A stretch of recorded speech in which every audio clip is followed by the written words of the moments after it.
नमस्कार, मैं राहुल कठेरिया।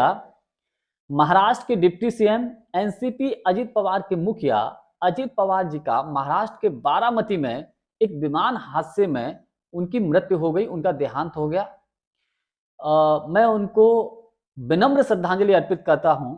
अजित पवार जी की मृत्यु होना, अजित पवार जी का देहांत होना सिर्फ महाराष्ट्र ही नहीं बल्कि पूरे देश के लिए एक अपूरी क्षति है।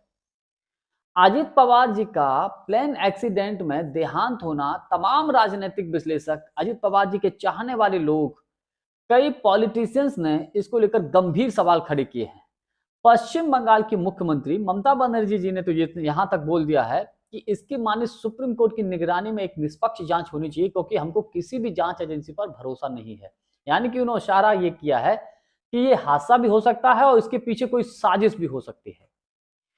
इसके अलावा अजित पवार जी के जाने से, उनका देहांत होने से अब एनसीपी अजित पवार जी की जो पार्टी है उसकी बागडोर किसके हाथ में जा सकती है? क्या एनसीपी का विलय हो जाएगा एक दूसरे में, या इसकी कमान किसके हाथ में जा सकती है? उनकी पत्नी के हाथ में जा सकती है। तो इन तमाम बातों को लेकर मैं थोड़ा सा विस्तृत विश्लेषण करूं, लेकिन उससे पहले यदि आपने अभी तक हमारे चैनल को सब्सक्राइब नहीं किया है तो सब्सक्राइब जरूर कर लीजिए और घंटी के बटन को जरूर दबा दीजिए। देखिए, अजित पवार जी का जाना सिर्फ महाराष्ट्र नहीं बल्कि पूरे देश के लिए एक ऐसी राजनीतिक अपूरी क्षति है जिसको पूरा नहीं किया जा सकता। इसमें कतई कोई दो राय नहीं।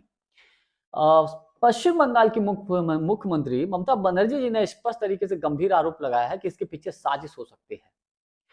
कुछ दिन पहले उद्धव ठाकरे, एनसीपी उद्धव ठाकरे के नेता, सॉरी, उद्धव ठाकरे जी की जो पार्टी है, शिवसेना उद्धव ठाकरे के नेता संजय राउत जी ने एक बयान दिया था और उस बयान में उन्होंने ये कहा था कि महाराष्ट्र के निकाय चुनाव में जिस तरीके से एनसीपी अजित पवार जी की पार्टी और एनसीपी शरद पवार जी की पार्टी ने कुछ सीटों पर गठबंधन किया या एक दूसरे को सहयोग पहुंचाया, जिस तरीके से इन्होंने मिलकर चुनाव लड़ा है, तो उनको एक दूसरे पार्टी का विलय कर लेना चाहिए। और उन्होंने इशारों इशारों में ये भी कहा था कि आने वाले समय में अजित पवार और शरद पवार दोनों ही लोग, यानी कि पवार परिवार जो है वो एक हो सकता है।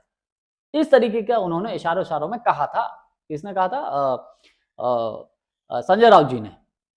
उसके बाद जब ये विमान हादसा हो गया, विमान हादसे के बाद अजित पवार जी का देहांत हो गया, अब ममता बनर्जी जी ने गंभीर आरोप लगाया है कि अजित पवार जी महाविकास आघाड़ी यानी कि इंडिया गठबंधन में वापस लौटने वाले थे। उनकी अपने चाचा जी से बातचीत हो चुकी थी, ऐसे तमाम इनपुट मिल रहे थे, ऐसी तमाम खबरें मिल रही हैं।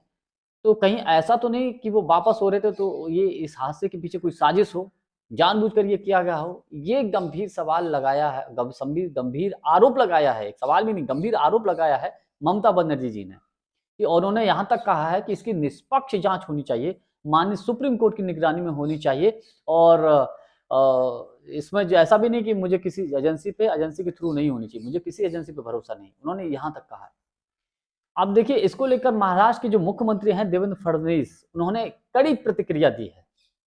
उन्होंने कहा है कि ऐसे मौके पर हमको राजनीति नहीं करनी चाहिए, ये बहुत गलत है और बेहद दुर्भाग्यपूर्ण है। ये देवेंद्र फडणवीस जी ने भी कहा है। कांग्रेस की तरफ से चाहे प्रियंका गांधी जी हो, चाहे राहुल गांधी जी हो, सभी ने पवार परिवार के प्रति संवेदना व्यक्त की है और श्रद्धांजलि अर्पित की है।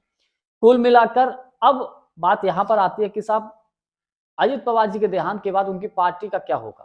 क्योंकि उनकी पार्टी में जो विधायक हैं, क्या वो एनसीपी, पहले तो ये सवाल है कि पार्टी को लीड कौन करेगा?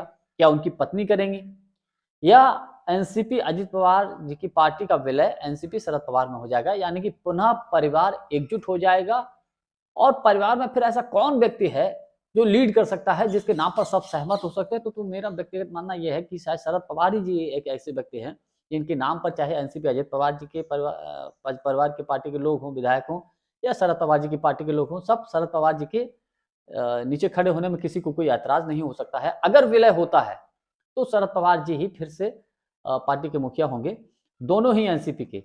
और नहीं तो अब देखने वाली बात ये भविष्य के गर्त में है, क्या उनकी पत्नी बागडोर संभाल लेती हैं अजित पवार जी की? ये भी अपने आप में बड़ी बात है, ऐसा हो सकता है, इसमें भी कोई दो राय नहीं। लेकिन फिर सवाल ये है कि मान लीजिए कि अजित पवार जी की पार्टी के विधायक शरद पवार जी के साथ आ जाते हैं, एनडीए गठबंधन को छोड़ देते हैं, तो क्या देवेंद्र फडणवीस जी की बीजेपी एनडीए की सरकार महाराष्ट्र में गिर जाएगी?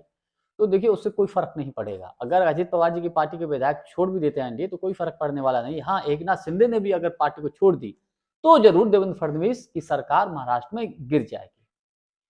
मैं पुनः अजित पवार जी को विनम्र श्रद्धांजलि अर्पित करता हूँ। बहुत बहुत धन्यवाद। नमस्कार।